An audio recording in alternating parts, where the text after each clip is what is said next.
Another explosive day in the Santa Maria courtroom that included a heated exchange between the lawyers. The mother of Michael Jackson's accuser coming into court for a second day on the stand, hiding from the cameras under her coat. So, Mike, she didn't seem quite as wacky as yesterday, huh? Well, I wouldn't use the word wacky, but the prosecutors may need several hats to hang on several pegs because the story kept moving. As one legal analyst, Jim Murray, put it, as the morning wore on, it seemed that this accuser's mother's meds wore off because she returned to the form of yesterday when she was totally unpredictable and totally uncontrollable under the very careful and gentle questioning of Assistant DA Ron Zonin. She got back into the whole litany about the killers, she kept calling them, who she said she was told had arrived at Neverland so she couldn't go there, who were going to kill her kids, who were going to kill her, who were going to kill her parents, on and on and on. She kept repeating all that, and again, the jurors seemed to react in a way that suggested they didn't really know what to make of this woman. At one point, after it was established that she and her children once again had said glowing things about Michael Jackson, she was asked by the prosecutor, "Did you mean it when you said it?" Her answer was, "I was confused, I was sad, so basically I was acting." Later on, that voice you heard played before was from a man named Asaf, an employee of Michael Jackson's. And the question to this witness was, "And did Asaf give you any particular instructions?" And she said yes, to play the DVD of her son and Michael Jackson. And he told me that if I put Michael in a bad light, that they know where my parents live. Another repetition of her allegation that she was told at every turn that she or her family or her parents or her children would be killed if she didn't cooperate. We're talking about the fact that this Martin Bashir documentary is played that is terrible for Michael Jackson. And the prosecutors say immediately after that, that's when Jackson's team goes into overdrive. And here's how the mother lays out the timeline, all right? February 19th, they make this rebuttal video where they essentially say great things about Michael Jackson. She says that they had a script that they were following.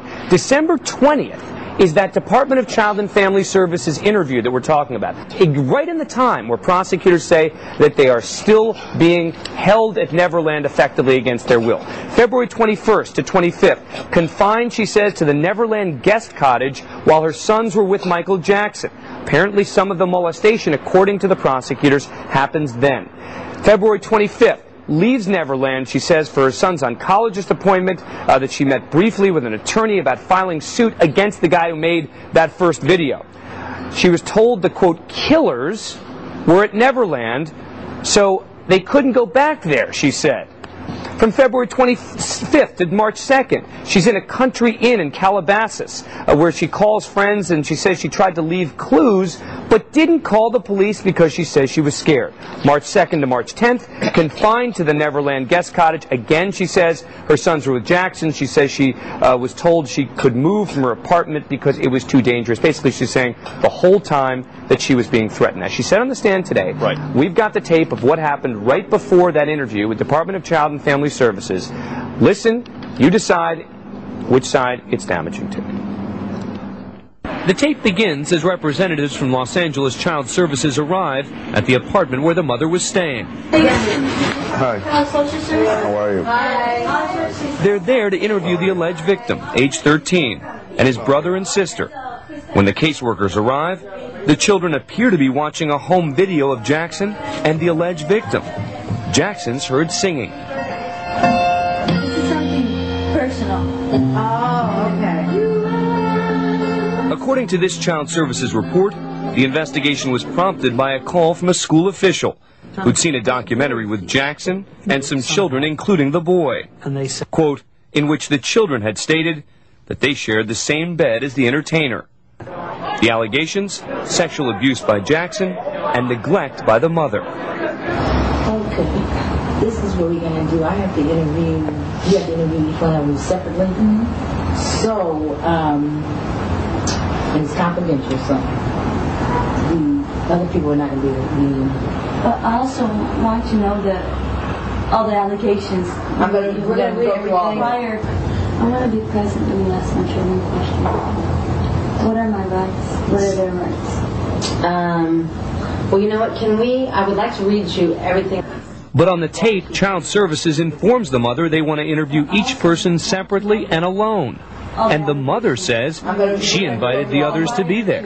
The only people that we're supposed to see are you and your 3 children. And I understand that your security. No, they're here per my invitation, my request. Okay. Not. Okay, I understand that. But what I'm saying to you is that because of the way we work and the confidentiality laws that we have, we can only talk to you and your 3 children being present. We can't have anybody else present during the interview process. They can't know what the allegations are. Later on the tape, the mother even seemed to work with the Jackson investigator, trying to tape the interviews. Place to put it where that interview is. You don't have to put something that's already working. Okay, I'm going to put it right here.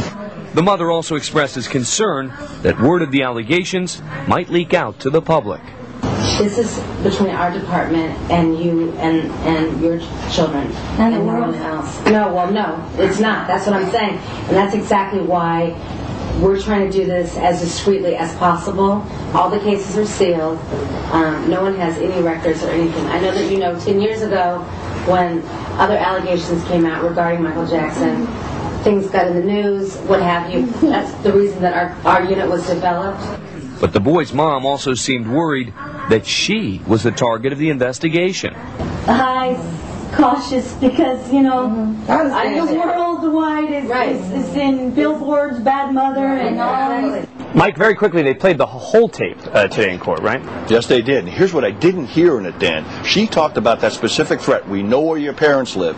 We listened to the tape that you listened to and put on the air, and in that break, when Asaf, the Jackson investigator, talks to her, there is no threat. In fact, the words threat, the words killers are not used there or anywhere else in anything, and in the tape exhibits that have been played in court so far. Is this a problem for the prosecutors? No, because I think that they're putting their case together brick by brick. Maybe she had real credibility issues. For example, about the danger that she said that Jackson and his associates said that she was in. But then we heard the audio tape played yesterday in court, where in fact a Frank Tyson, a Michael Jackson representative or associate, can be heard on the tape talking to her, telling her that for her safety and the safety of the children, they have to come to Neverland. Why did the Jackson investigator, if it's true that he did, ask her to secretly record that Child Welfare Services interview? What was Jackson afraid of? And why was he trying to isolate her and keep her at Neverland or away from the press? What was he afraid that she would say? Daniel, but it sounded like on the tape that she's working with him. I know she says she was threatened and forced to do it, but she's sitting there saying, okay, I'll put it here, and no one will be suspicious if you put it there, etc. Dan, everything about this woman says Michael is innocent. Remember, Bashir followed Michael and these kids around and never found anything that was sexual abuse. Then she talks on this tape that we've seen and to protective services, nothing. Only after the fact, at this trial, when she can make a lot of money, if Michael is convicted, she spins everything that helped Michael with a negative spin. They play these tapes in court. How do you link that definitively to Michael Jackson, meaning to say that Michael Jackson effectively ordered him to say it, told him to say it, made him say it? Well, they are going to have to link it up, but after all, a number of these people may very well have been in the employ of Michael Jackson, acting as agents for Michael Jackson. All of the testimony has come in about allegations of prior sexual abuse involving other children. Doesn't sound good for Michael Jackson. But what if they knew about the other allegations and then tried to make it, sound consistent with the other stuff? Well, that is going to be an issue.